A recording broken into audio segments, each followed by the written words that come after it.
Hi friends, అందరికి నమస్తే. Friends, ఇక్కడైతే నేనైతే ఒక గూడు చూశాను. అయితే ఇక్కడ గూడు చూస్తే ఒక చిన్న పిల్ల అయితే అందులో కనిపించింది, చిన్న పక్షి పిల్ల అయితే.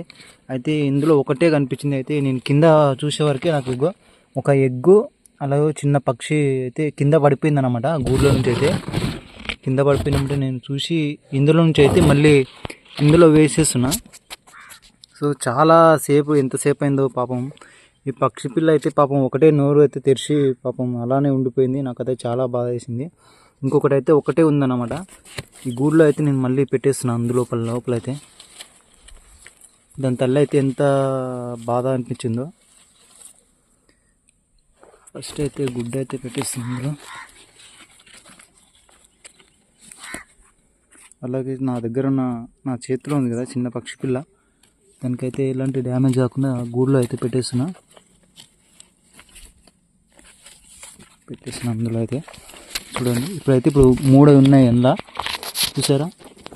మొత్తం అయితే 3 ఉన్నాయి. 3 బేబీస్ అయితే ఉన్నాయి అన్నమాట. అలాగే ఒక ఎగ్గు కూడా ఉంది. చూడండి, చిన్నగా ఉన్నాయండి, చాలా క్యూట్గా ఉన్నాయి ఇవైతే. పాపం ఆ పక్షి అయితే ఒకటే ఎంతసేపు అయిందో కానీ ఒక్కటైతే కింద పడిపోయింది అనమాట. గూడు అయితే క్రాస్ అయింది, అది ఎలా అయిందో మనకు తెలియదు. ఇంకా ఇక్కడ చూసేసరికి పాపం ఒకటి కింద పడిపోయింది. అది చూసారు, చాలా క్యూట్గా ఉన్నాయి, బాగున్నాయండి ఇవైతే.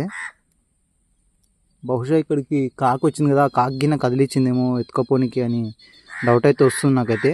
మీకైతే శబ్దం వినిపిస్తుండొచ్చు, చూపిస్తాను దాన్ని కూడా. చూసారా, అక్కడైతే చెట్టు పైన అయితే కూర్చొని ఉంది కదా, అది ఒకవేళ పక్షి పిల్లలకి ఎత్తుకపోనికి ఈ గూడు దగ్గరికి వచ్చి వీటిని అయితే అలా ధ్వంసం చేసిందేమో అని అనుకుంటున్నాను. చూసారా, తల్లి వచ్చిందేమని అయితే నోరైతే తెరుస్తున్నాయి అన్నమాట. ఎందుకంటే తల్లి పక్షి వస్తే ఆహారం అందిస్తుంది కదండి, అందుకోసమని పాపం ఏవైతే నోరైతే ఒకటి తెరుస్తున్నాయి. నేనైతే ఇట్లా కదిలిస్తున్నా కదా మండ అయితే, తల్లి వచ్చిన శబ్దానికి చేస్తున్నాయి అన్నమాట. చాలా క్యూట్గా ఉన్నాయి ఇవైతే. వాటి తల్లి అయితే అరుస్తుంది ఫ్రెండ్స్, కీ అని. చిన్న పిట్టె పిల్లలు అయితే ఉంది అదనమాట. ఇవైతే పిట్టె పిల్లలు, ఇవి చిన్న పక్షి పిల్లలు ఇవి. చాలా బాగుంది, చూసారా? అదైతే వాటికి ఇంకా రెక్కలు కూడా రాలేదు. చిన్న గోర్లు చూసారా ఎంత అందంగా ఉన్నాయో. పాపం 3 పిల్లలు అయితే ఉన్నాయి. మొత్తం 4 గుడ్లు అయితే పెట్టింది. అందులోనైతే ఒక 3 పిల్లలని అయితే చేసింది. అలాగే ఇంకొక ఎగ్ అయితే మిగిలిపోయింది అనమాట. చాలా బాగుంది, సో బ్యూటిఫుల్.